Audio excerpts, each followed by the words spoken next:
Hi, this is Kate Bosworth. I'm with my dog Happy on the Horror Squad podcast.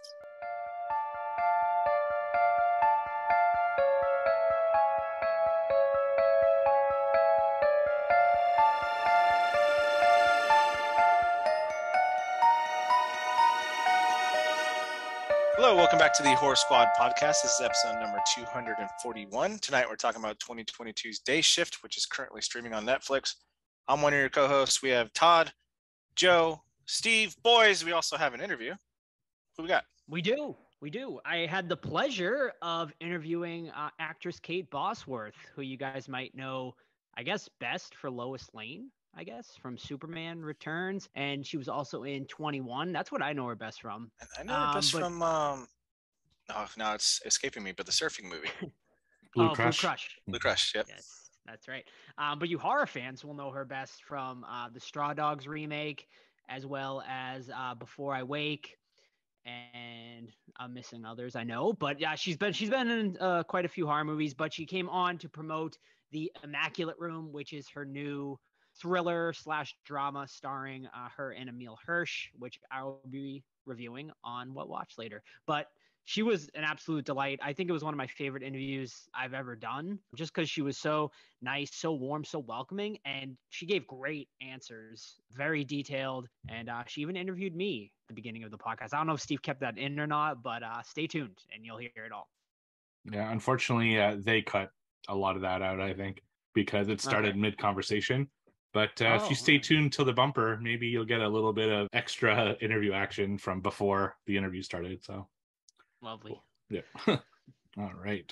So you want to get right into it since we're short on time this week. What watch? So Joe, just tell us the Immaculate Room. All right. Well, let's get right into it. Yeah. So they sent us a screener for the Immaculate Room, which is actually available now. It just released Friday on VOD. So the Immaculate Room is about, basically they send couples or two people into this room. And if you can last, I believe it was 50 days, they will pay you $5 million. Sounds simple, right? But it's just a completely white, blank room, no TV, no contact with the outside world whatsoever. And it's a complete psychological experiment, essentially. I don't want to give anything else away, really, but some crazy stuff does happen. I will say it definitely falls more along the lines of a thriller rather than a horror movie, but there is definitely some genre tones in there. Overall, I actually really enjoyed this one. Fantastic acting from Bosworth and Emile Hirsch. To me, Emile Hirsch was definitely the standout, though. He gave just an amazing performance. And yeah, I mean, I rated it 3.5 out of 5 on Letterboxd. So I think it was very good. Sam, I think, liked it even more than I did, but I would definitely recommend it. It's a really good watch. And if you're into, like I said, psychological thrillers and just, isolation and stuff like that, I would definitely recommend it. Sweet. I know you normally do this at the end of the episode, Joe, but since we're right into it, why don't you tell them about the tickets? Just went on sale. Oh, that's right. Yeah. So our event with Omri Katz, of course, which is coming up October 22nd. You'll hear it all in the bumper later, all the details from Omri himself. But tickets did just go on sale today. Now, will they still be available Friday when you hear this podcast? We don't know. Hopefully for you guys, they will be. But they did go on sale. So all you have to do is go over to Cinema Salem's website, which I believe is cinemasalem.com, and you can get tickets. But if you missed out, join our Discord, because we let our Discord members know early before they went on sale to the general public. So that is definitely the best way to keep most up to date with the podcast.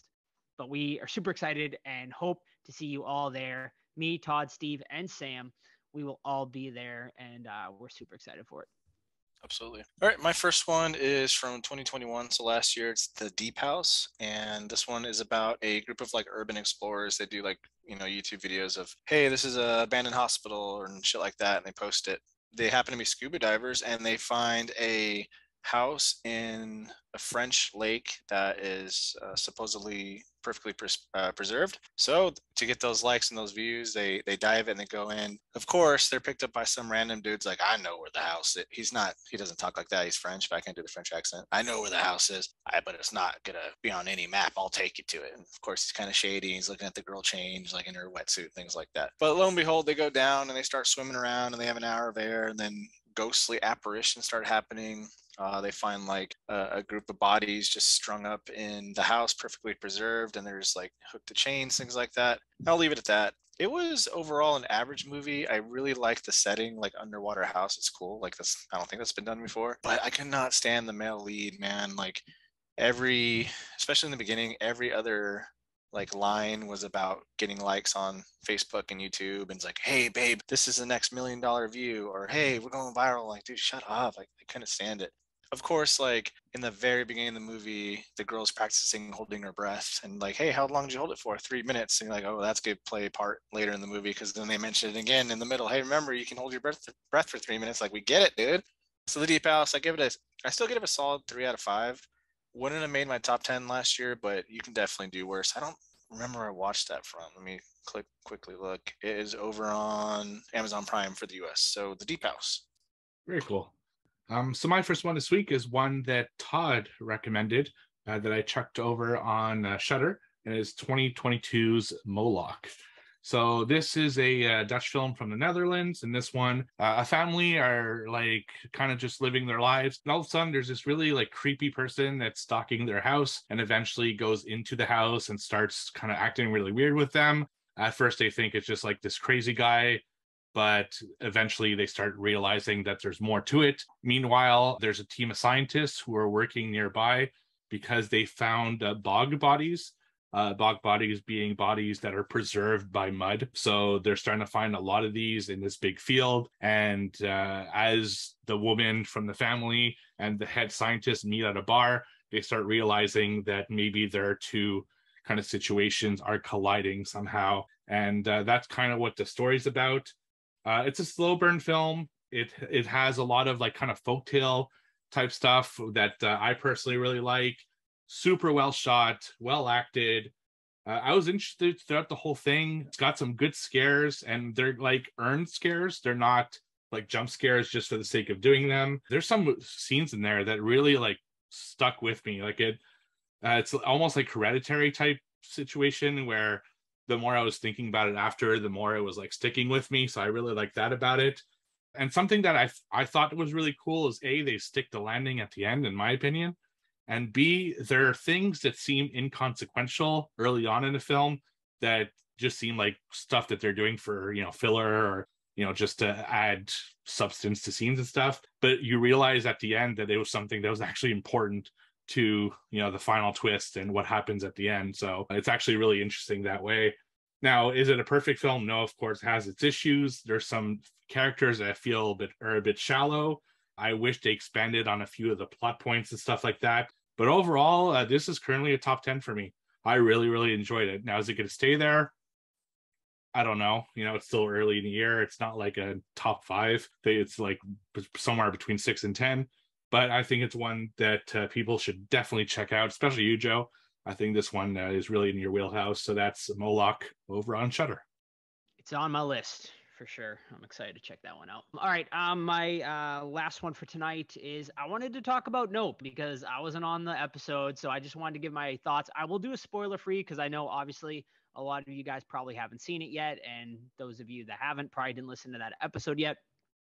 So yeah, initial thoughts on Nope. I overall loved it. I thought it was fantastic. It was not what I was expecting, like whatsoever. It takes a turn that I definitely did not see coming, which I thought was great and very unique and inventive. So that was really cool. The sound design is amazing. The cinematography is amazing. I mean, Peele knows how to make a movie. I don't think there's any debate on that whatsoever. He is now, to me, 3 for 3 on movies. It was definitely one of my favorites of the year so far. It's teetering right now between 1 and 2. I think I've seen it 3 times now. I will say, I think seeing it in IMAX is a whole different experience. So if they ever re-release it in IMAX, I could not recommend enough trying to see it on the biggest screen possible, because the whole theme Peele does in this movie is spectacle. And my God, he completely made that movie a spectacle on the IMAX screen, because it was one of the best theater experiences I've ever had in my entire life. That's how amazing it was. I mean, 70% of the movie was in full IMAX, and it was fucking mind blowing, especially during some of the scenes when you're looking up into the sky. It really felt like you're on the ground looking up. It was quite mind blowing. My biggest complaint, I guess, about the movie is, I, without spoiling, I'll just say the TMZ scene. I really disliked that scene, and that was a total like killer scene for me. It was like way too on the nose. And Peele, I feel like, is better than that, because he is very good about being subtle with his messages and metaphors and stuff like that. But that one was not subtle like whatsoever. And I just did not like that scene at all. But my God, there's so many other amazing scenes in this movie, particularly one that happens in the house at night involving blood, and I'll leave it at that, which was probably the best scene in the entire movie. And I mean, there's legit creepy parts throughout, and the whole Gordy stuff was amazing and chilling to the bone. It's my second favorite Peele movie. I still think Get Out was his best, but this was just a complete swing, and it could have been a miss, because man, he really went out there with this one. But I think he pretty much knocked it out of the park. So big recommend from Nope from me. Just a couple notes on Nope. Number one, I just saw today that it's coming out on VOD the day this episode releases. Nice. So everyone's going to get a chance to check it out. And number two, when we reviewed it, I had just seen it like an hour prior, and I just had so many amazing conversations with people on Discord about the movie, like after that, and also with one of my buddies, Zach, from the Don't Be Crazy podcast. And a lot of the stuff I said in the podcast, I feel differently about now. He explained like the shoe part super well, and I really loved his explanation. So I love that now, which I didn't like originally. Whereas there's things that I liked originally that I don't like now. For example, like how the whole thing is about don't fuck with animals, essentially, because they can kind of turn on you. You can't tame essentially a wild beast, but the heroes of the film are people who've made a living using animals for entertainment. So it's like, I don't know, it's just like a lot of different feelings. So it's one of those movies that we could almost re-review, and I'd have a totally different thought about it. So yeah, amazing movie, and check out that episode. It was Todd and I talked like a solid hour about it, so it's a good one. I didn't even think about the horse angle of them doing the same thing that it's preaching against. Interesting. Yeah, we can easily do another episode of that. Anyway, my next one is a 2020 movie called Alone. It's a zombie movie. This is from the same writer that did #Alive from also the same year. So I think this is kind of a loose remake, but I don't know if it was marketed like that. But either way, same exact plot. A dude is trapped in an apartment building alone during a zombie apocalypse. He's going to kill himself, but wait, he spots someone across the way at the other apartment. Oh, she happens to be a cute blonde. Let's stay alive. The whole time he's trying to figure out like how to get more food, how to get over to her or her over to him. They have a budding romantic relationship over walkie-talkies, things like that. What sets this one apart from #Alive, which I think is by far the superior film, is the zombies, man. They have this really cool effect that the zombies talk over and over again about the last thing they did before they died. So like someone was getting attacked and he was saying, leave me alone, and he gets killed. Now the zombie, he's got blood everywhere. He's screaming, leave me alone, and chasing after people. And then like a girl zombie would be like, I don't want to die, but she's screaming at the top of her lungs. So when you have like a whole, 10 or so zombies in a hallway, they're all screaming something different. And it's a really cool effect. So the action was really good. I just didn't like, I don't think the lead could pull off this source material with the sad stuff. It just came off as a little bit melodramatic and forced when they're like, woe me, we're alone. But I love you and shit like that. At one point, I was fast forwarding through a lot of that stuff because I just want to get back to the zombie stuff. So I still give it a 3 out of 5 because I think there's a lot of good zombie stuff in here. But if you've seen #Alive, I don't think you would like this one more because #Alive did everything this film did, but better. And it's weird because it's the same exact writer from the same year. So maybe you got like a package deal, one American, one Korean. But anyway, Alone is over on Tubi. It was packaged or marketed as a remake of. Oh, was it at the same exact release time? That's weird. Yeah, it's because it took a while for #Alive to release. So by the time it released, and this one was like already kind of done. So Interesting. Yeah, I think it's one of those that like the pre-screening got him the American version or something. Got him the money. Yeah, cool. Yeah. So my last one is still a 2022 film. It's also on Shudder, and it's Alone with You. So this movie is about a woman who is stuck in an apartment alone. And at first, everything's normal. You know, she's kind of just chilling, waiting for her girlfriend to come back and having some wine, talking to her mom. But then things start acting weird in the apartment. First of all, it's like nighttime, but when she videos her mom, it's like daytime, and they live in the same time zone. So that weirds her out, but she thinks maybe like the building put a sheet in front of her window to do some kind of fumigation or something. And then she tries to go out the front door, but the front door is like jammed. But there's history of her front door jamming. So she kind of chalks it up to, okay, it's just jammed so well that I can't get out. And then there's a bunch of other stuff that just kind of starts being weird. And she realizes that there's something off about everything. And the whole movie is spent with her basically trying to figure it out, calling different people who are starting to act weirder and weirder every time she contacts them, texting her girlfriend, and then she starts piecing together kind of like what's going on. This one it's like a short film. So, well, not short film, but short for a feature-length movie. It's only an hour 20, which is nice, especially for a movie like this that's mostly one location. Like, she doesn't really leave her apartment much, except for a few like visions and dreams that she has throughout the film. There's like this uneasy tension throughout the entire movie, which was really cool. A few like okay scares kind of thrown out throughout the movie. The one thing I will say that's really good about this movie is the star's performance. Emily Bennett, who plays the main girl that's stuck in the apartment, I think it might be my favorite performance from a female this year. It's between her and Keke Palmer from Nope. It's kind of a toss-up. The only thing is that she's really carrying this movie kind of on her own because she's, alone for the majority of the film. So I really got to give her props on this. Very amazing performance. She's actually also the co-director and co-writer of the film. So I actually wonder if this was a COVID thing, because it's all like within one location, and it's a kind of clever way to do a film, during the COVID, time, stuff like that. My issue with it is the ending was a little predictable, not the exact way it happens, but kind of the ballpark of what was going on. I don't feel that it like really encapsulated everything really well. Like it wasn't a earned ending in my opinion. And even though it was only an hour, 20 minutes, it did feel a little long at times, because there's a lot of her just kind of sitting, drinking wine, figuring things out and stuff like that. But I think it's worth at least a one-time watch. So that's Alone with You over on Shudder. So before we go to trivia, let's hear from our buddy Omri and talk about the event and all that stuff. It's me, Omri Katz, aka Max from Hocus Pocus. Just here to let you know I'm going to be in Salem, Massachusetts on October 22nd at the Silver Moon Comic Store starting at 1 p.m. I'm going to be signing some autographs and meeting fans and whatnot. And then after that, there's going to be a special screening and a Q&A hosted by the Horror Squad podcast at Cinema Salem. So I really look forward to seeing you guys there, and don't miss it. All right, so for the overall total, it's me hanging on to the lead with 40, Joe on my butt, 39, Steve with 32. Yeah. But for the quarter, we are at Joe winning the quarter so far. Actually, Joe and Steve are tied in the quarter, 5 apiece, with me right behind them at 4. Oh boy. It's heating up. I feel bad now because I wrote 3 fucking so I didn't get any questions from people this week.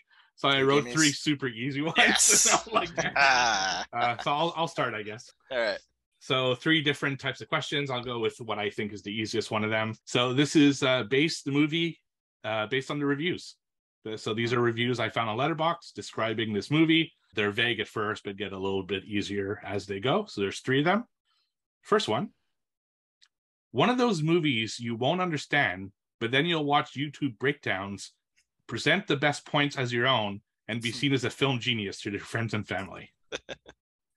This is where I think it's revealing. Okay. Don't look up at me while I'm sucking you either. Oh, it's fucking Nope. Nope. Yeah, that's right. Yeah. Todd got it. And the last one, all I took from this is that if Curious George were real, he'd be a fucking menace. Don't fuck with chimps, man. Yeah.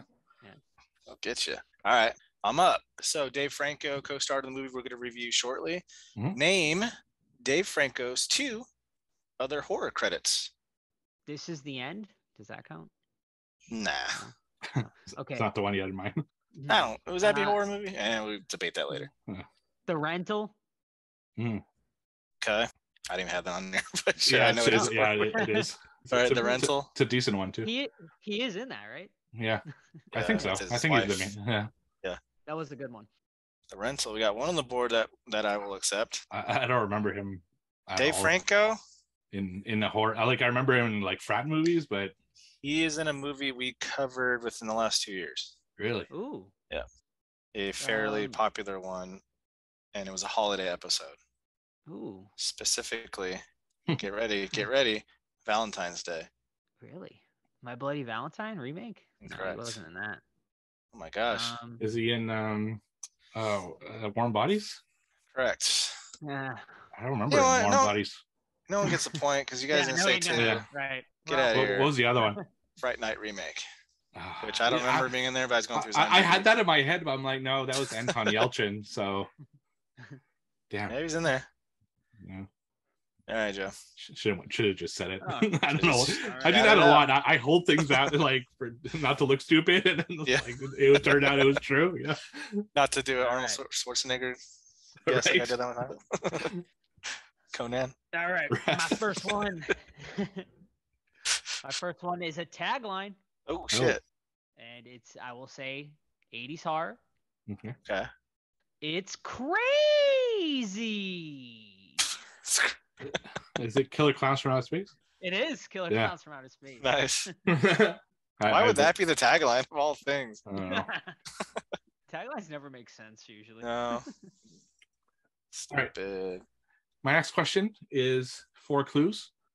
Cool. So each of them get tiny bit easier, but I think you'll get it before I finish the 4 because it's a pretty easy one. First one, cannibals. Second Okay. one, messed up leg. Is it the Green Inferno? No. Third one, long journey. And the fourth one, probably the giveaway, cowboys. Oh, Oh, get it wrong. it's a great movie. Get it wrong, motherfucker. It's that horror western. Is it? It's not. There. You're completely wrong. You're on the wrong Oh, track. really? No, Yeah. the one with Patrick Wilson? That's No, what I'm you're thinking of. totally wrong, dude. Oh shit. Yeah. Well, I don't remember the name of No, it anyway. So. Go ahead, Todd. Bone Tomahawk. Reverse psychology, Joe. You're right on it. That's correct. Yeah, Bone That Tomahawk. Great movie. That's funny because my Yeah. next one is like very similar clues to yours. I was like, whoa. Oh, really? Yeah. All right, 4 clues. Environmentalists, masturbating, and awkward. Oh, Green Inferno. Correct. Damn it. And then we had cannibals and green. Mm. I hate that movie. Yeah, I didn't like it Yeah, either. I didn't like it either. Okay. This is an interesting one, and one I didn't know until today, actually. All right. So, what film was A Quiet Place initially intended to be a sequel to? Hmm. Is Quiet it like a Place. popular movie? Very popular franchise. Okay. Cloverfield? Cloverfield is correct. That's a good Yeah. one. Yeah, boy. Because the Makes monsters total are sense. like similar, Yeah. right? Yeah. Mm-hmm. Yeah. Just smaller. Right. Imagine it, that would have been amazing if like they like secretly made that a Cloverfield movie and like did Right. all- that would have been cool as hell. All right. This is a regular question. In Ghostbusters 2, what's the name of the show that Peter hosts on television? I remember they were talking about Valentine's Day being the end of the world Yeah. in like 2015, maybe something like that. Something like that. Around that time. I don't know. Yeah. Venkman. It's a psychic show, but ESP with Venkman. You're on the right track. So it was called World of the Psychics. Mhm. Nice. All right, final one. In the first Conjuring movie, what is the dad's job? What's his profession? What does he do for a living? I believe he is some sort of a painter. I was going to say contractor, but some sort of construction worker. yeah. He is a truck driver. Okay. Oh, all right. Well, Yeah. well, shit. Oh, I just remember a ladder being on the truck. Yeah, right. Exactly. Now I'm questioning myself. That was a memory question. Ooh. I'll check. All right. Hold on. Is it to me? Yep. Yes. Alrighty. Well, I'll look later. All right. 3 reviews from Letterboxd. Nice. Guess the movie. Alrighty. Number 1. What do we learn? Sometimes remakes are better than the source material. I literally have no words of how bad the acting is and how cringy the direction was. You said remakes Number are better 2. than the source material? Sometimes remakes are better than the source material. Correct. Okay. Number 2. The scariest part of this film was Adult Bill's ponytail. Oh, it? Or it? That is correct. That's a great burn. Original It miniseries. And then the last one was and So the last one was unbelievably bad. Imagine if you'd seen a few episodes of Twin Peaks and David Lynch turned to you and said, "Satire? What do you mean? It feels like a gaudy soap opera with dramatized acting." What It movie was, like the original or the remake? The original miniseries, yeah. Damn, they're hating on it. People hate on it, yeah. Jeez. All right, that's it. I'm gonna do That another is one because I'm not awesome. sure my bonus. Conjuring one was correct now. All right. In the movie Alien, Ooh. what's the name of the spaceship? Oh, goddamn. Nostromo? Nostromo, Correct. yeah. I always try to say LV426, but That's Aliens. Actually, yeah, that's Alien. I mentioned this on our Discord, but so I discovered the weirdest thing this morning. I was looking at Stuart Gordon on Letterboxd. I don't remember why. And I have one movie left for his filmography that I really want to complete. And I'm a big completionist on Letterboxd. I am trying to destroy these. And then I see today that there are 2. I'm like, what the fuck is this? He's dead. He's not making more movies. So I look it up, and they added an Aliens attraction, so a ride that's like screen based. So he directed an Aliens project starring Tony Todd and Jeffrey Combs. I thought that was the coolest fucking thing ever. It's like 8 minutes long. It's on YouTube, and it's not great, but it's so cool. Just the thought that Stuart Gordon did an Aliens thing with Jeffrey Combs and Tony Todd, and I never ever heard about this before. So crazy. Yeah. I wish I could have. Now I feel gypped because my theme park had fucking SpongeBob as our screen movie. So couldn't believe people got Aliens instead. It's crazy. Yeah, I watched it too, and it would looked super cool to experience that for sure. It has this. Those movies all have the exact same beats. It's funny, like when you're watching it, the dialogue, the way it's done, the way it turns. It's funny. It's like beat for beat every other. Yeah, almost falling into a pit. Right, exactly. Yeah, and then at the last second, I didn't forget about you guys as you save, and the door shuts, and yeah. It's like Star Tours is the same, and SpongeBob was the same, and Dinosaurs is the same. It's crazy. Yeah. For the year, I pulled ahead slightly with 43 to Joe's 40 to Steve's 35. We have plenty of time left. We have 4 or 5 months left.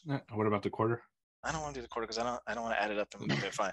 Me at 7, Joe 6, you, Steve at 8. Cool. Oh, tight. Nice. It's a tight race. It's very tight. But that's why we do it. That's what I love about the quarter. It's always going to be usually tight, right? So. When does the quarter end? October 1st. July. Okay. All right. We'll call it that. Sure. Mm-hmm. All right. Day shift. Yes. Yeah. Before we do that, I should also mention our other event, because I don't want people to forget about that one. October 15th with Damien Maffei from The Strangers Pray at Night and Haunt. If you can't make the Omri event, come out to that one. Meet Damien from 1 to 5 at Silver Moon Comics, also in Salem, Massachusetts. Will Seymour Salem be making an appearance?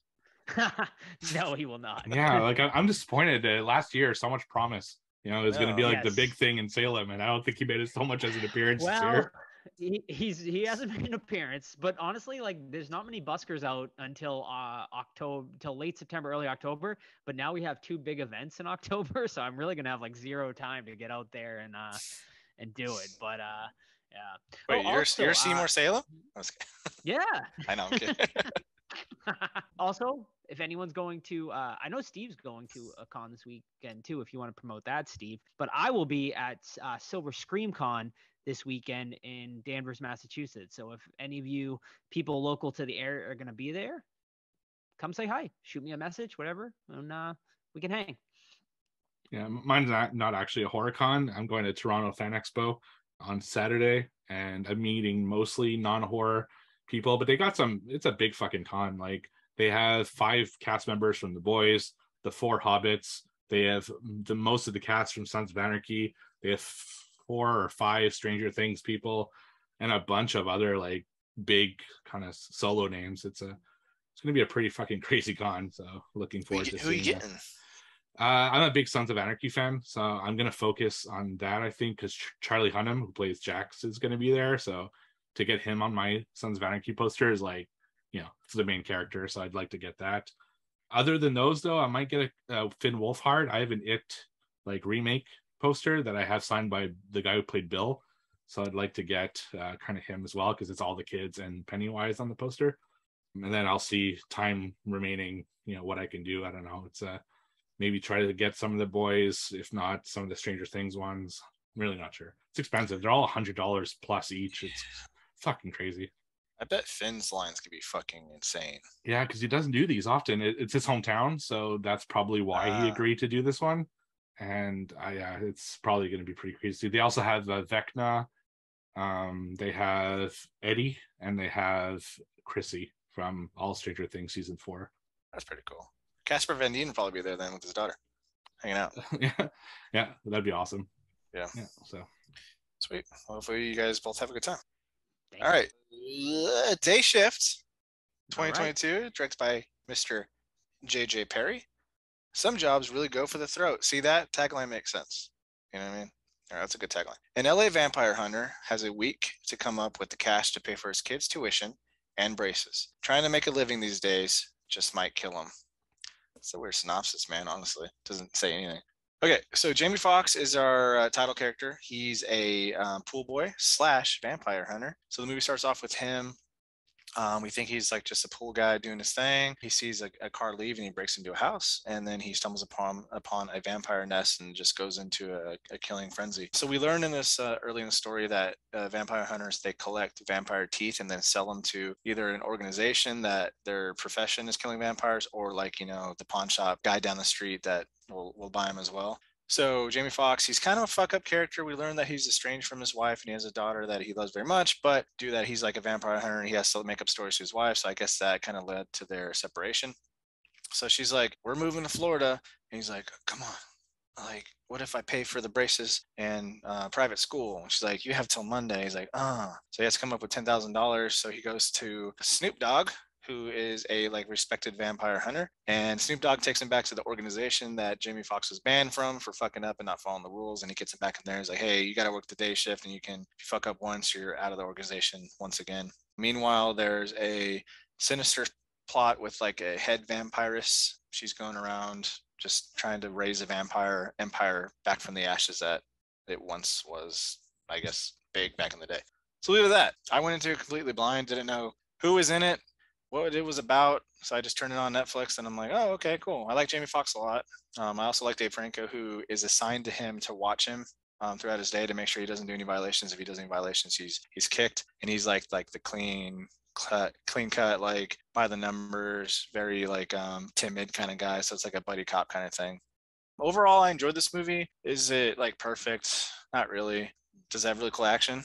Sure. Does it have really legit funny scenes like when Dave Franco is attempting to do a squirrel impersonation? Yeah. So overall, I liked it, and I'll talk about my issues a little bit later.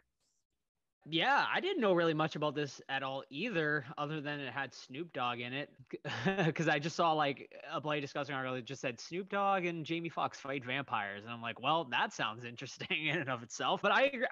I'm a big Jamie Foxx fan myself. I mean, who doesn't like Jamie Foxx, right? Like, he just seems like the most likable like actor. Like, and Snoop Dogg's great as well. So yeah, I mean, I went into this blind as well, and overall, like, I enjoyed it. Like it was definitely fun. Like it's definitely like just turn off your brain and enjoy it like for what it is type of movie. I mean, it definitely has issues and whatnot, but overall, I thought the action scenes were very fun and the acting was good. The movie looked good. I loved the California setting in this one. Like it just like had a really cool look to it. And then yeah, I'll get into my issues later, but I definitely had a few big issues with it.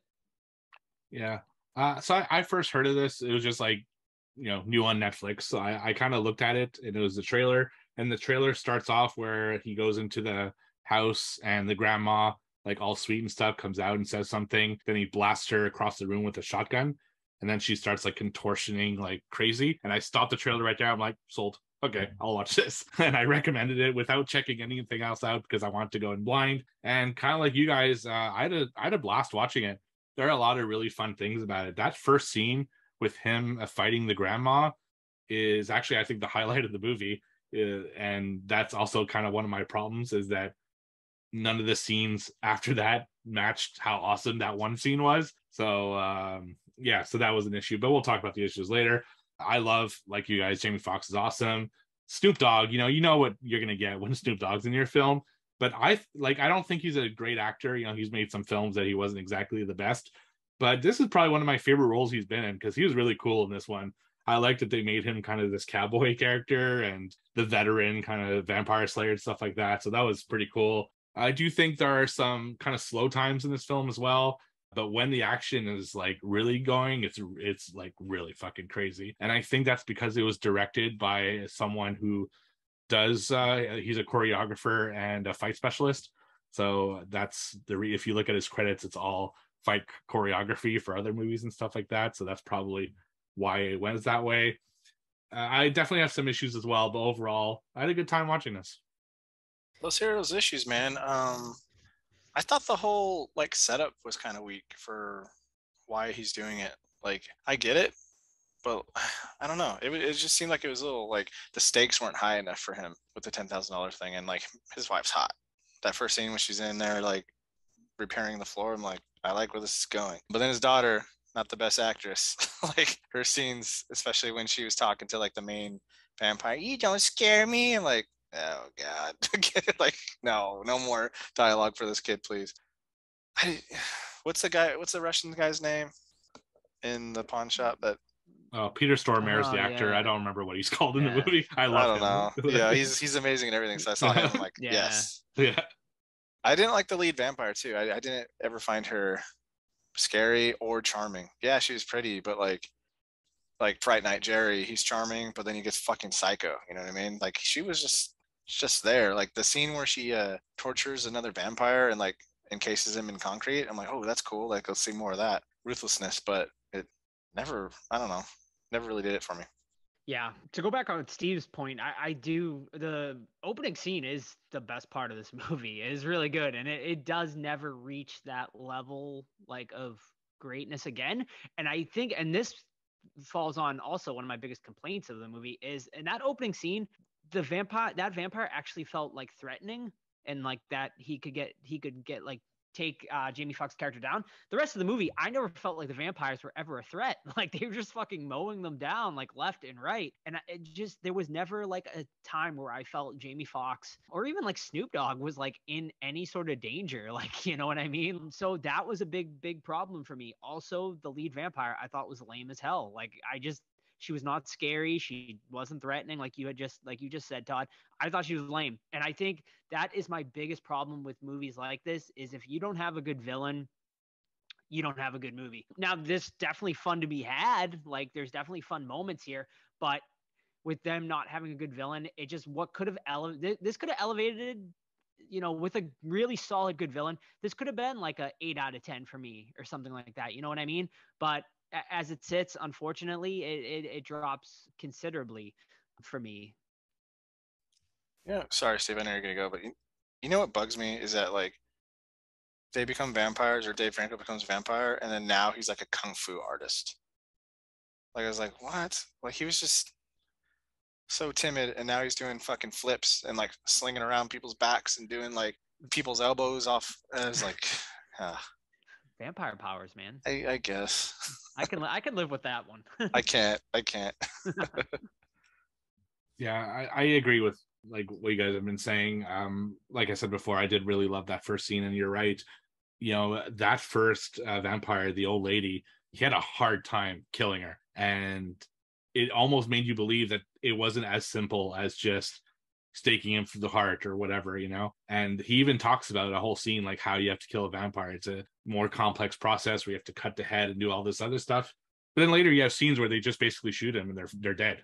You know, and they can just wander around and cut their heads off later. But that's not what they said. And that's not what they showed in the first scene. So it makes no fucking sense that all of a sudden they could just shoot him in the chest and they're dead. You know, just a lot of inconsistencies with the way the vampires were portrayed. Now, I get that the first vampire is technically an elder. And that's something I actually liked about the movie, is that they can tell by their teeth or their fangs what type of vampire they are. Like, there are different classes of vampire. And she was an elder, but you know, because she's an elder and they kill her in the first scene, there's nothing later to confront that's like bigger than her or more important. And you're right, the villain didn't feel like a powerful enough creature to really be worth the whole movie leading up to her. You know, it's just, I wish there was a bigger uber villain that would have just been the most powerful and had the best scene at the end, you know. So that was unfortunate. I also didn't like the random powers that she would have. Like, she's walking by flowers and they die. There's really no point for it. Like, why does a vampire killing flowers, you know, just by walking? Only that one scene. Yeah, but I don't know. To me, it was just like, why, you know? Then you have, so Dave Franco's character. I like Dave Franco. I think he's funny and everything, but I find some of the jokes that they went with was really low-hanging fruit. You know, it's like the pee jokes. Like, come on, it's not funny to me. I don't know. It was just, they overdid it and it became like a theme throughout the whole movie and everything like that. And I just wasn't digging, I guess, the comedy that they had with him, especially in regards to such, like, you know, childish jokes with him. So that's another one of my problems. And yeah, the rest is really cool sequences. I really loved, you know, the big action sequences in this film, especially the first fight. Like I said, I like the fight with the two brothers. I thought that was a really cool fight. They did some stuff that's totally like unbelievable that there's no way. Like, at one point he throws a bullet and the guy just like catches it in just the chamber. hand him the bullet. Right? Flick him the bullet. That doesn't look cool, Todd. I know, but he's doing a fucking like a twirl. Like, yeah, he does a super big twirl for absolutely no reason. Why isn't the vampire not attacking when he's doing the twirl? Get him when he's doing a twirl. Exactly. Jeez, dude. So it's ridiculous, but it looked cool, you know.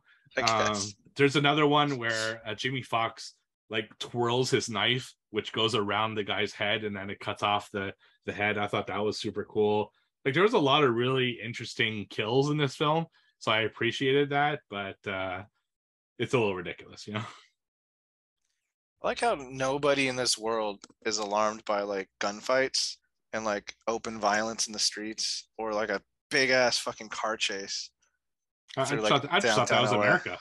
Every other week, but I mean, at least the cops get called. But like, and she's playing fucking Mario Kart while he's driving like a fucking maniac. That was so stupid. Yeah, I was like, Jesus, dude. So is it a thing that every single car chase in every movie has to go through a door, like a gate that's locked? It's like every single car chase has to do that at least once, or yes. That's crazy. Yes. Arnold did it best when he shot it with the shotgun in T2. Yeah, absolutely. Can't top that. Yeah. Mm-hmm.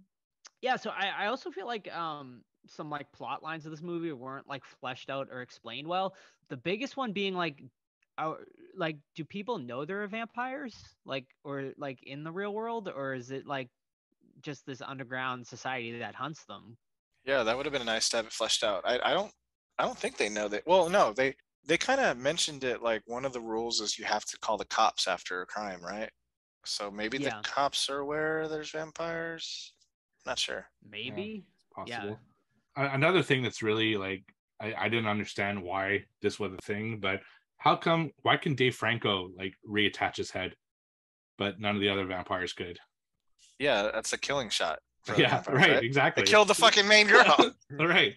His head, and also, when his head is like chopped off, why does his body suddenly grow a brain and is like working independently from his head? It's not like he's controlling his body. He's like telling his body what to do, as if his body suddenly got like AI intelligence and start like doing its own thing, which made no fucking sense either to me. Right. You know, it'd been cool if Peter Stormare was a villain and not the girl. Peter Stormare is such a great actor. Like, to use him in such a small role is almost a shame. Like, because he was great in Constantine as a devil, like cool ass villain. Yeah, I don't know. It kind of had the too much of the sappy, like, this is clearly going to work out for everybody ending. And then Dave Franco, it's okay that he's a vampire now, just because he's nice. Right. Yeah, they're nice vampires. They the girl for too. No reason really. Right. And like this motherfucker in the apartment when Jamie Foxx walks by and this fucking guy is eyeing him through the window. I'm like, that guy's clearly a vampire, dude. What are we doing? And then of course 2 scenes later he's on a car chase. What another thing that I don't know if it ever came back to it, maybe I missed it, but like there was this whole scene where like they go into like this nest house and Dave Franco mentions like how all these vampires are living together that shouldn't be. Was that ever fleshed out like later in the story, like and explained, or was that just kind of like a thrown away? Kind of. Yes and no. They didn't really go to a place with it that was interesting. You know, it's kind of like they're just working together. Yeah. Well, I think she explained that as part of her plot to get vampires back in LA, restart the empire, and then go from there. Because in the lore of this movie, the humans used to worship them until they rebelled. Yeah, I did like the whole like you hunt them for their fang storyline for sure. Though I thought that was cool, like how they get the money for the different elder fangs and stuff like that. But I just wish they like touched on, I guess, like all the different types of vampires too. Like it's kind of mentioned, but you never really know which ones they're fighting at any like one time or the other. So yeah, I mean, I don't know. I almost feel like they should have done a Warriors type thing where you could could tell which like clan each vampire is just by visually what they look like or what colors they're wearing, because that would have been sick, dude. Yeah, I think that's what they should have done, is have them have really unique personalities, so you kind of care more about what kind of vampires are around and what kind of vampires are fighting, and oh shit, that's an elder, oh shit, that's like, you know, whatever. It's like they said southern vampire, so put them all in cowboy hats and boots. Yeah, you know, why not? You know, just make them somehow visually distinguishable from each other. But no, they all look the same, so who cares what they were, really? Yeah. Dude, these guys would have been fucked, though, if they went after Celine from... Oh shit, Underworld? Vampire movies. Underworld, she would have rocked them. Yeah. I did love Big Bertha. Like, that was that Snoop Dogg's gun. When he just like fucking... that was so fucking cool. That was surprising too, a Snoop Dogg, because I thought it was gonna be like, in a way it was gimmicky, but I thought it was gonna be like cringy gimmicky, and it wasn't. He was actually pretty smooth, and I liked it. And then all the girls are like, "Call me" and shit when he's walking by in the clubhouse. That's pretty funny. Okay, but here's my question: what the fuck did he have strapped to his chest that he was able to survive and then come out at the end? Like, I'm like, what? How the fuck did he survive? I thought he had a bomb on his chest. Or is that just like add to the gimmick of just like it's goofy shit? It's goofy shit. You don't have to explain it. Yeah, it's like the mystery of Snoop Dogg. You know, like yeah, his marijuana regenerates him or something. You know? Yeah, exactly. He gains an inch of hair every time he dies, and that's why it's almost like down to the floor. Like a Dothraki. Yeah, exactly. Let's see, anything else with this movie? Yeah, like, so I loved the two brothers that come into the story, but they're just kind of brought in and brought out without almost just to have more people to do badass scenes in that one hive scene, which didn't make sense to me. Like, what was their deal in any way? Like, they bring them in like these big competitors, but then they finish the job and they just kind of drive off. You don't see them anymore. So that was weird to me. Like, why? That's that's like a lot of this movie. I feel like exactly. It's like ideas, but like nothing really fleshed out like whatsoever.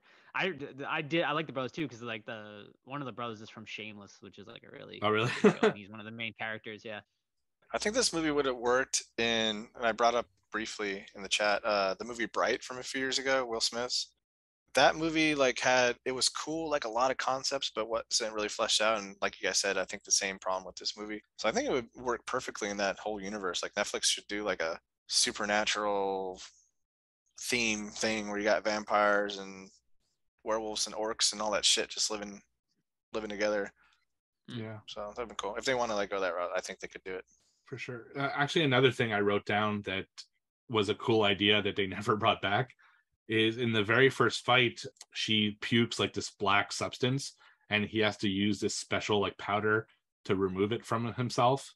They never do that again. That was one scene. It was just to show Jamie shirtless. Yeah, basically. So it's another one of those ideas that was cool. Like, what's that? Oh, where do they puke in? Like, what? Why the special salt? Where does he get it? You know, all that. No, he made it himself. But Yeah. no, but I think that was probably for two reasons: to set up Jamie Foxx's shirtless scene, and then to set up a joke with the butthole and Dave Franco's character, which went nowhere either. Exactly. Yeah, except he's like, I got it in my butthole, but that was it. I'm like, what happened? That's like, it.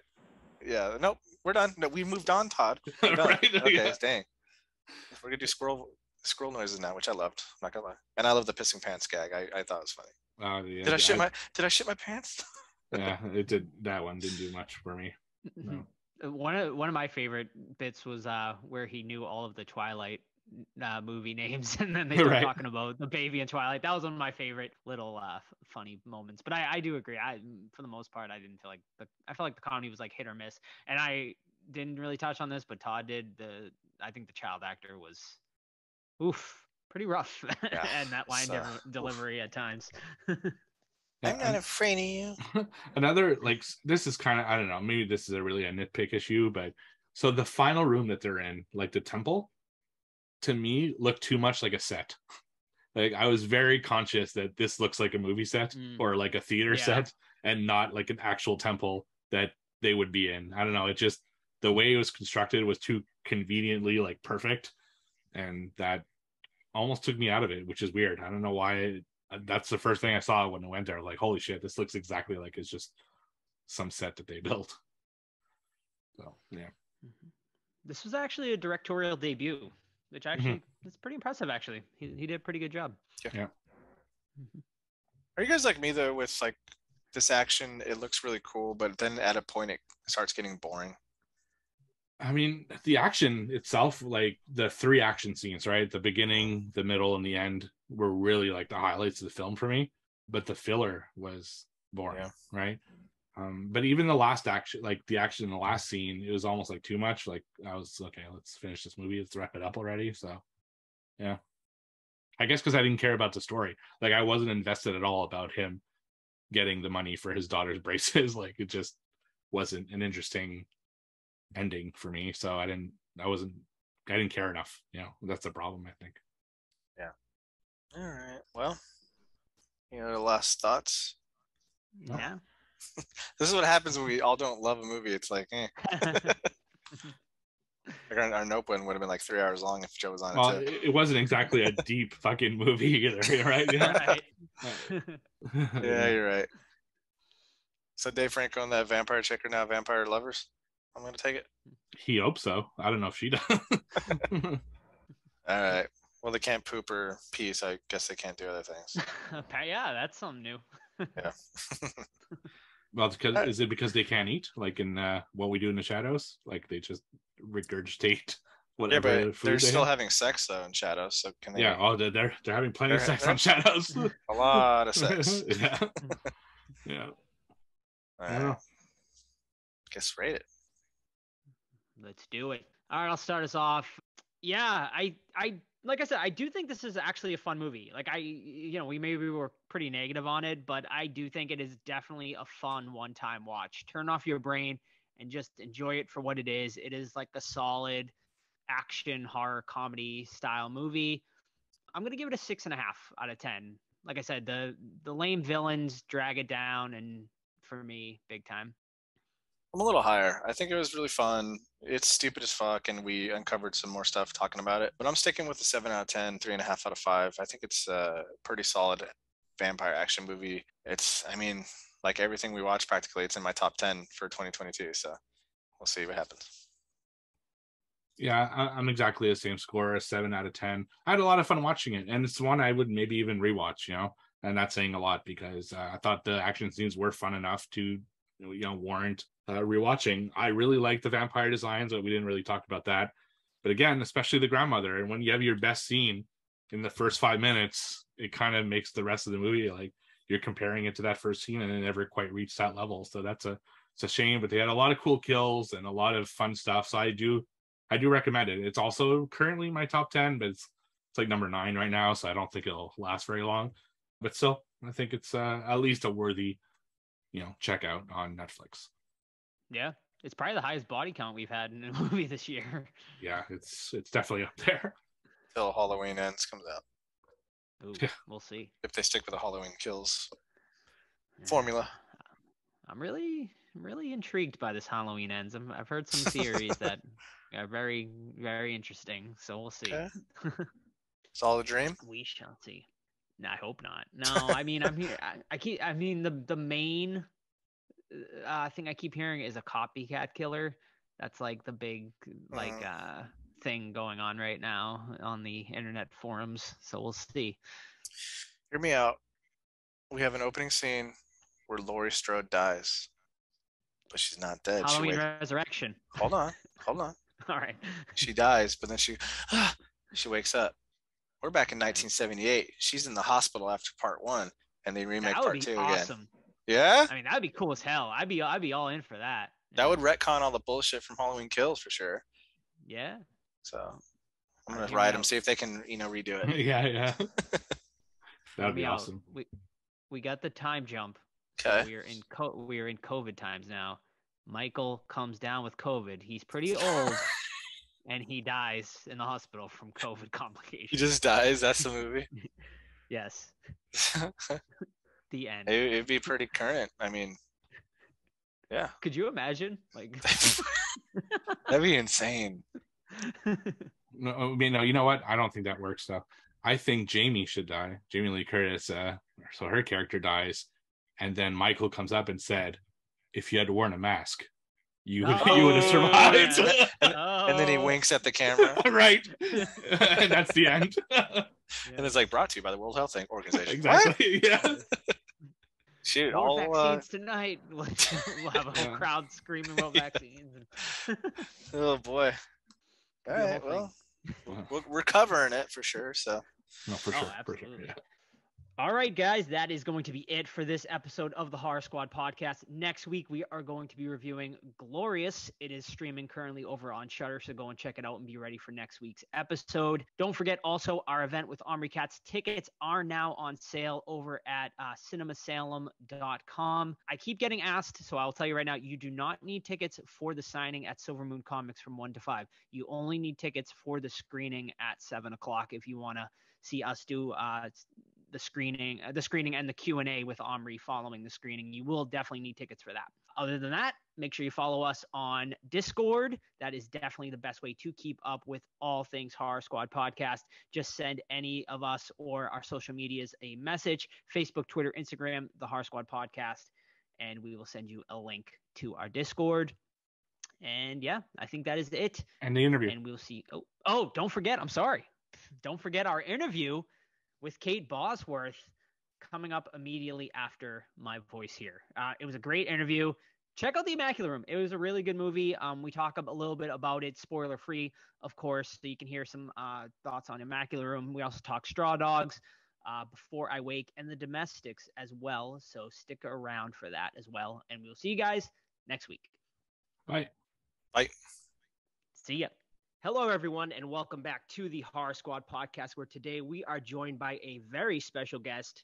You may know her best from her roles in Blue Crush, 21, and Superman Returns, but us horror fans will know her best from the remake of Straw Dogs, Before I Wake, and The Domestics.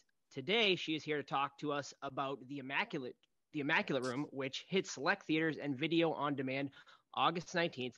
Please welcome actress Kate Bosworth. Kate, thank you so much for joining us today. Thank you so much, Joe. I'm so happy to be here.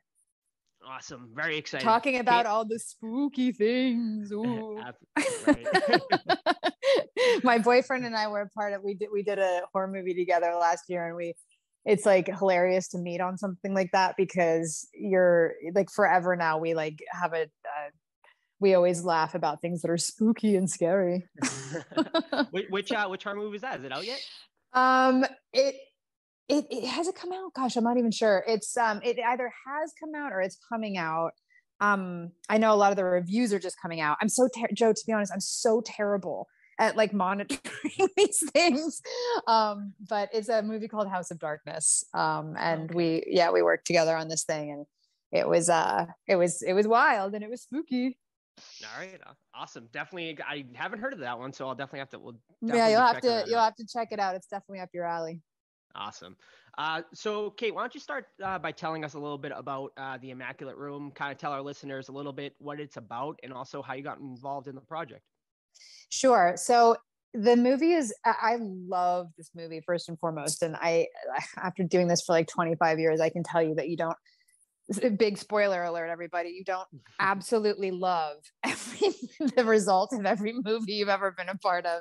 You might love the experience, but you may not love, the result. And I say this with all honesty, like this is one of my all-time favorite experiences, and it's one of my all-time favorite movies. I'm so proud of it. It's just such a great, crazy, wild ride to watch. And it was a wild ride to be a part of. But it's a psychological thriller. It's about two people, myself, who I play a character named Kate as well. So don't be confused when I talk about Kate in the third person. And my boyfriend, Mikey, who is played by Emil Hirsch. And these two characters are girlfriend and boyfriend, and they take on this challenge, which is to stay for 50 days in one room. And if they can endure the 50 days together, then they win a prize of $5 million, which sounds like to them a piece of cake. Like, what do you mean? We can hang out for 50 days in a room. Who cares? Like, we'll figure it out, and we're going to get a huge cash prize at the end. But the room has different ideas for them. And it just plays on like their deepest, darkest secrets, ones that they've never told, another living soul. It plays on their deepest insecurities, their fears. It's really wild. It's super, super psychologically wild. It's like the biggest like mind fuck you've ever experienced, and you just kind of watch this couple just completely unravel, and you're just, I don't know. I have to say, it's the first movie I've seen in a long time with an audience. Emil and I went up to the Mammoth Film Festival together, and the movie actually ended up winning Best Picture, which is amazing. But it was like the first time that Emil and I were sitting next to each other, and we were like, oh shit, like I haven't like really watched like a movie we've certainly that we've like been in and with an audience in a long time. And everyone was just going so crazy, and it was like, it was so fun for us because like making the movie was crazy, but like watching everyone's reactions and how much fun they were having and how like freaked out they were and surprised and all the things that you hope was just really, really cool. Yeah. I actually just watched it yesterday, and I gotta say, I love this one too, as well. Like, it was just such a nice treat. And I mean, both you and Emil were just fantastic. Emil's, delivery in this movie was fantastic. And yeah, like that, my favorite scene in the entire movie is a comedic scene with him where he's reading the t-shirt label. I mean, that is just so good. But he's so funny. I mean, this is the thing I love so much about Emil, is that he's like, he's one of the most brilliant dramatic actors we have. I mean, everyone knows that from Into the Wild. But he's also like so wonderfully weird and so like fantastically funny.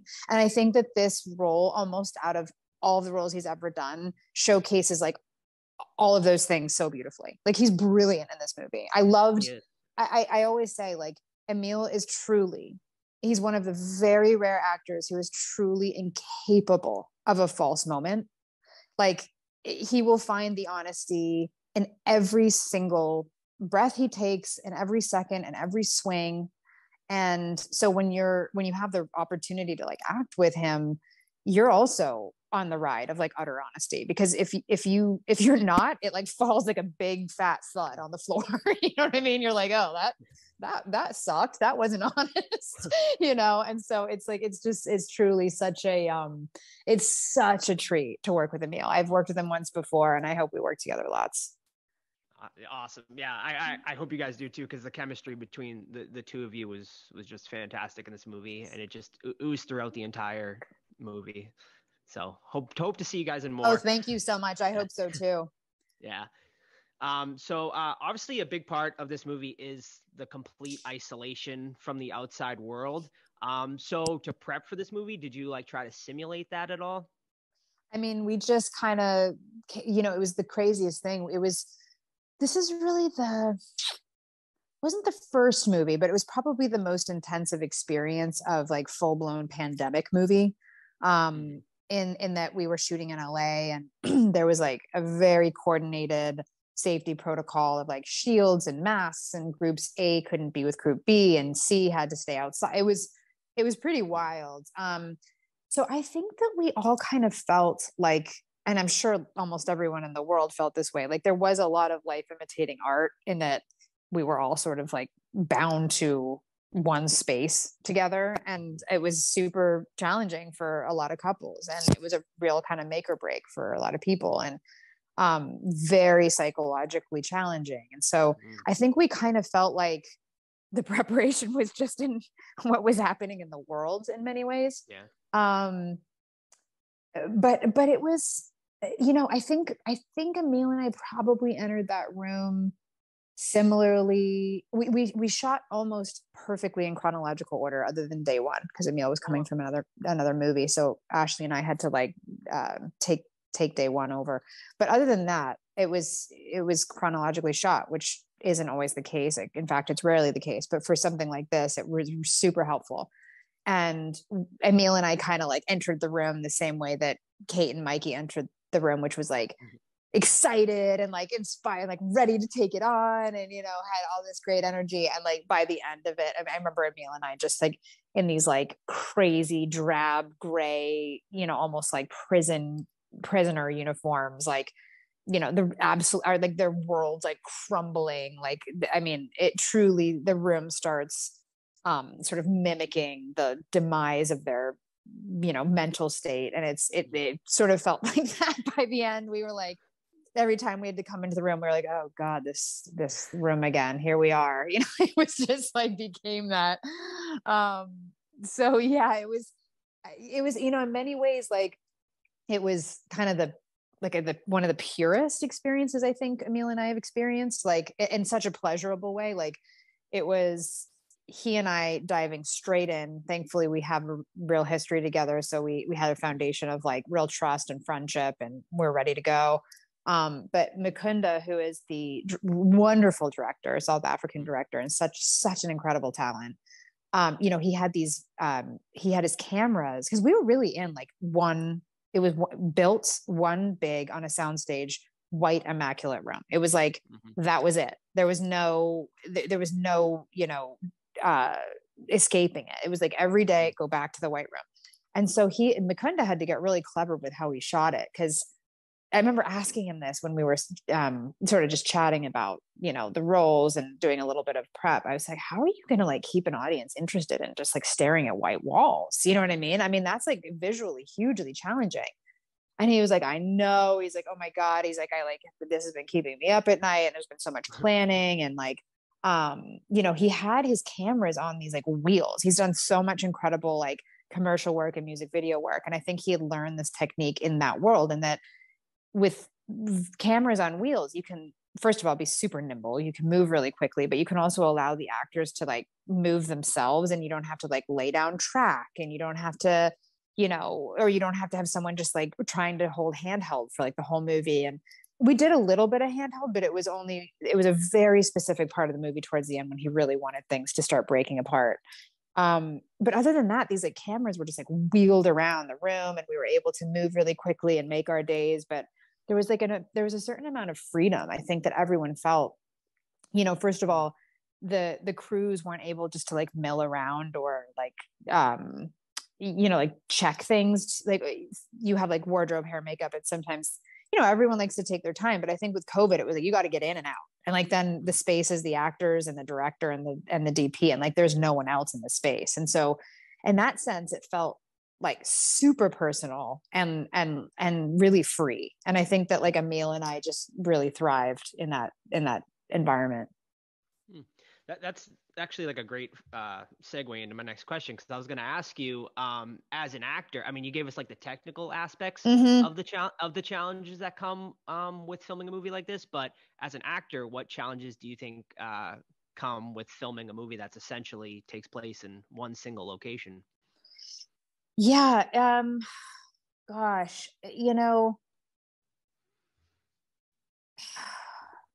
it really did parallel like the characters, like I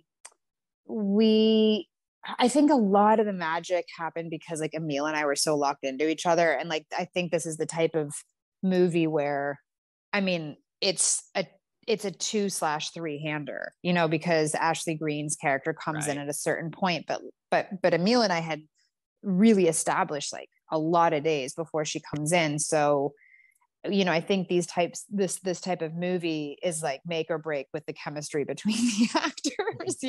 It's like, do you want to watch these people in this dynamic for, an hour and a half?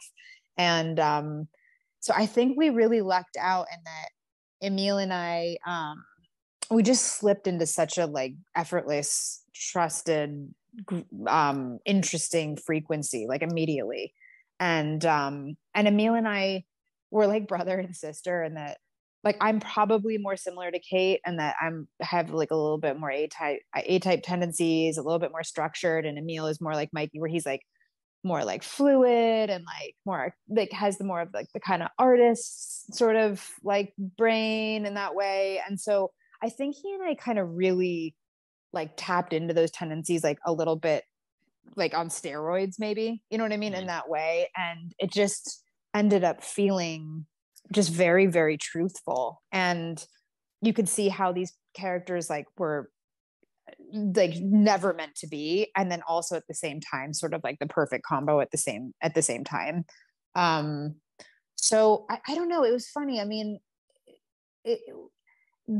the room was definitely the backdrop and like really, really messed with these people, but ultimately it really is like a character piece, and it's driven by these two people and their relationship. And I think and the relationship with themselves, by the way, because the room is so confronting that it's like, there's no escaping your own mind. And I think that's like the real like twisty kind of like acidy part of the movie, you know what I mean? Which is the real trippy part where you're just like, I'm sure a lot of people felt this way in the pandemic, where you're just like, you go to such like I call them the fringes, you know what I mean? Like the fringy bits where you're like of your own mind, where you're like, oh my God, I don't know if I can take this anymore. Like, what am I even thinking about anymore? Who am I? Like those really existential, like fringy parts of your brain. It was like that. And then, on steroids. So I got to ask, do you think you could last 50 days in the Immaculate Room? I mean, it's funny. We thought this often. And I think that like, I think Emil and I probably were very much like Kate and Mikey, where I would have said, absolutely, it like super confidently, like, what do you mean? Like, that's so easy. 50 days in a one room. Okay, fine. You're going to have some like weird moments for sure. But like, what is it? All you have to do is be in a space. Like, who can't do that? That's, but as we went through the movie and we shot it for, I think it was like 3 weeks. And so it was like half the time that, let's just say 21 days. It was like less than half the time that they were meant to be in the room. And it was rough, and we were able to go home. You know what I mean? Like we were able to go home and see people, and it was pretty psychologically challenging. So I don't know. I mean, there's also the element, obviously, the sort of like slightly sci-fi psychological element of like the room itself, which like it plays on things in such a like demented, wild way that I don't know if I could handle that element of it. If you were to ask me like, oh, could you stay in like one space for 50 days and not have it like mess with you? I'd ask if I could have some good books, you know what I mean? But if it were this room and like how it messes with individuals in this way. I don't know. It's a really hard thing to answer. Sure. What about a treat? If you were to take a treat, what would you want for your treat? It would be a book. It would be a really, really good book. Yeah. I mean, if I had to endure, time, I can pretty much endure anything if I'm such an avid reader. So if I had like a really great long book, I think that would probably be my biggest treat. Mm-hmm. Or someone I love. I would imagine I'd be there with someone I love. So, so that's the first thing, obviously. But if that weren't an option, it would probably be a make-believe world that I could dive into. I think after watching the movie, I think I would just want like actual food, Well, I know. But usually the treat is only like one thing. So it's like, do you choose one meal and just like, torture yourself with the, with the teas? What would you take? Food? I don't know. Like if it was like after so many days, I think like a slice of pizza would just be like heaven at that point. I know. It would be, you'd have to go pizza. You'd have to go pizza at that point. Right. So I want to touch on a few more questions dealing with a bit more of your horror career. So obviously you're no stranger to horror films, as you filmed quite a few. So do you have a particular one that sticks out to you, or a memory or story from a particular set? Oh gosh. Okay, wait, can you give me a list? give me Sure. Give me a short list. So I mean, I'll say one of my personal favorites is the remake of Straw Dogs, because remakes are so hard to pull off, especially in the horror genre. But I felt that one just like kept with like just the grittiness of the original. So I mean, that one is definitely a favorite of mine. Before I Wake, I also really enjoyed. Now you put me on the spot. I'm trying to I know. Well, I mean, it shows you. I'm only putting you on the spot because it's like I'm privatizing how terrible my memory is. That's the honest answer. So I gotta throw out one more, because I feel like this movie is highly underrated, and I don't hear a lot of people talk. And I don't hear a lot of people talk about it, and that is The Domestics. Oh, I love The Domestics. Yes, Mike's such an amazing director. Gosh, he's the type of filmmaker where I read that script and I thought, this is like a visionary. This is a guy who has like an incredible handle on the world that he's envisioned. And then when I got to know him more, I just thought, oh, he's going to do something really interesting. There's a little like Mad Maxy kind of feeling to it, which I love. I'm such a huge fan.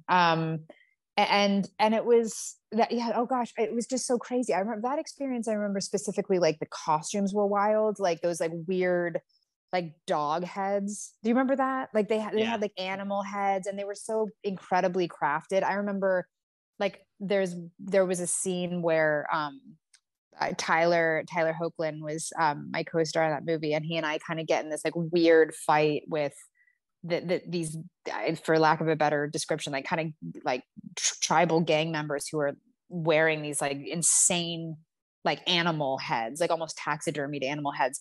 And the actor who had this dog head, and this dog head has this like huge snout, it's like a foot and a half long, and they're hard. They're like taxidermied, so they're not soft.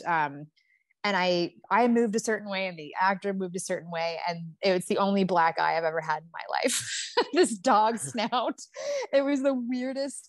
Like I felt it. If anyone's had a black eye, they'll know what I mean. It's like you feel the pop. Like you're like, oh my God, like something terrible just happened to my face. And sure enough, I had like a big black eye, and I thought, well, that's kind of a crazy story. I don't know how many people have had like a gigantic dog head give them a black eye. But I love making that movie. I love Mike as a filmmaker. Tyler is so sweet.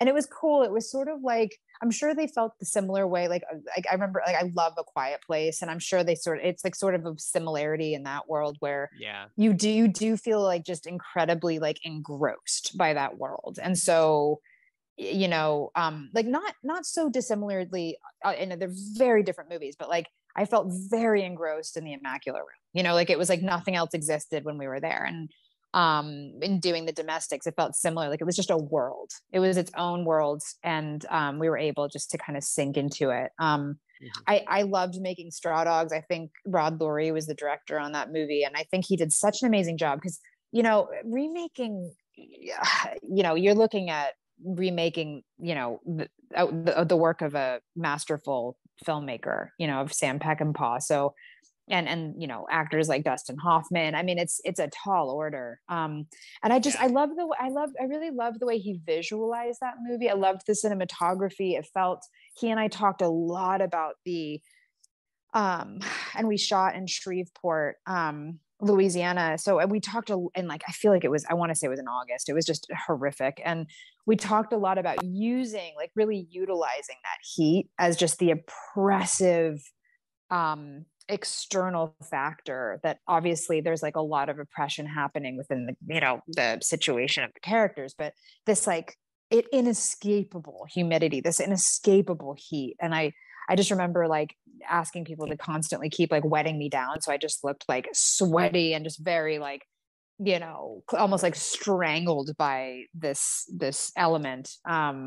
And I really loved how Rod handled that movie. I thought he had a very, very deft hand. I loved working with James, loved working with Alex. It just truly like the kindest people on that movie. So, and I feel really lucky because obviously my character goes through some pretty horrific things. That sticks out. Obviously it's like one of the most infamous rape scenes in any movie in history. And it was just like, I mean, Alex is such a like, he plays all these like crazy, like abusive, wild characters in his career, but he's like one of the kindest, most like gentle, gentlemanly, intelligent, just vulnerable, like wonderful, wonderful people I've ever met. So I felt like, and very protected.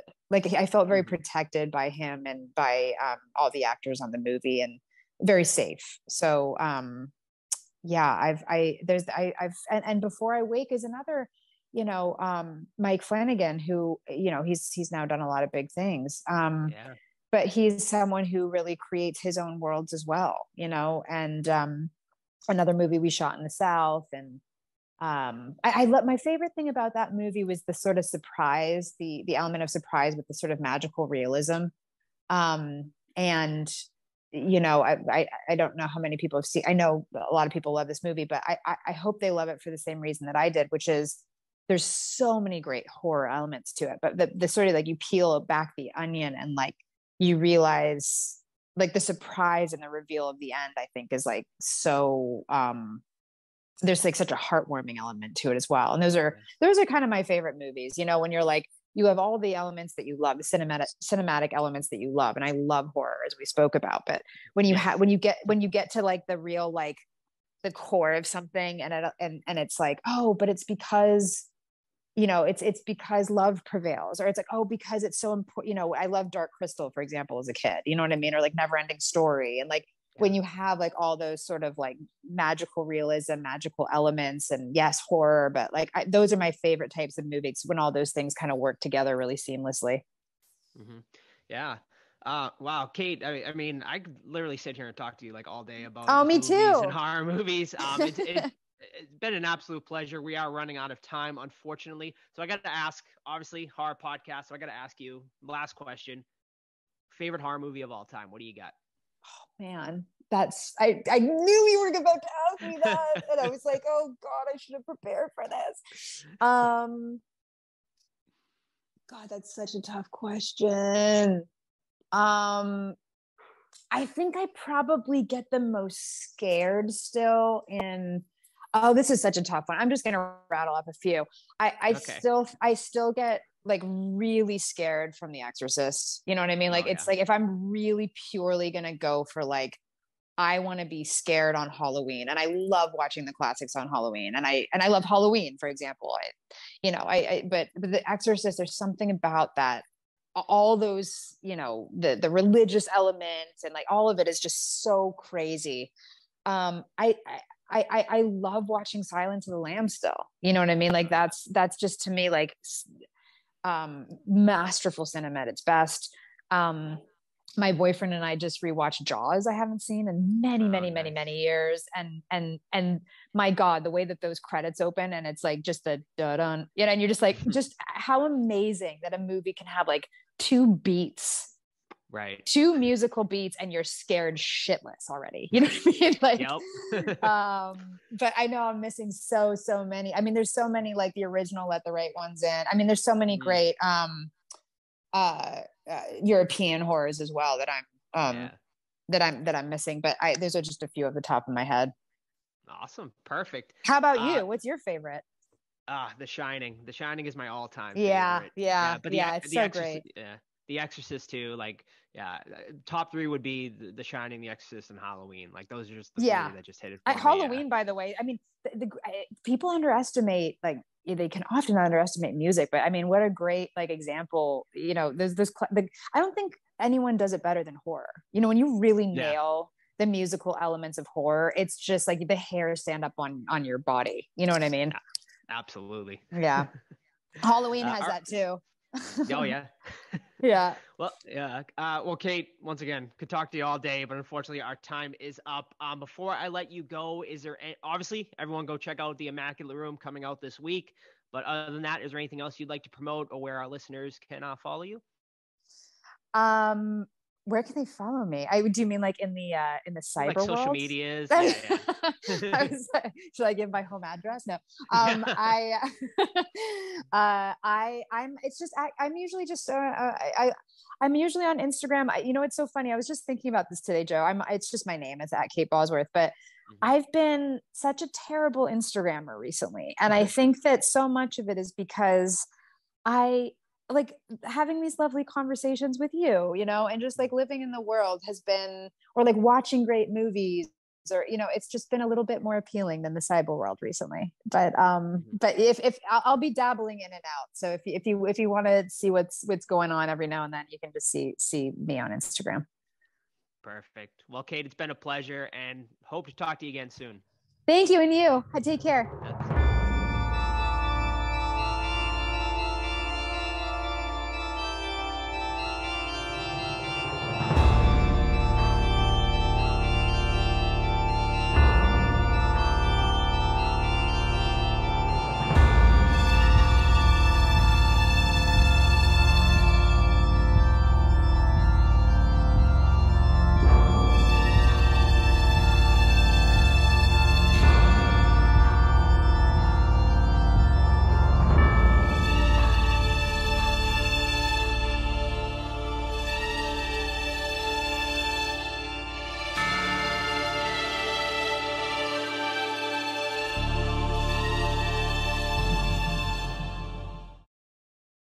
All right, Kate, if you're ready to go, we'll jump right into it.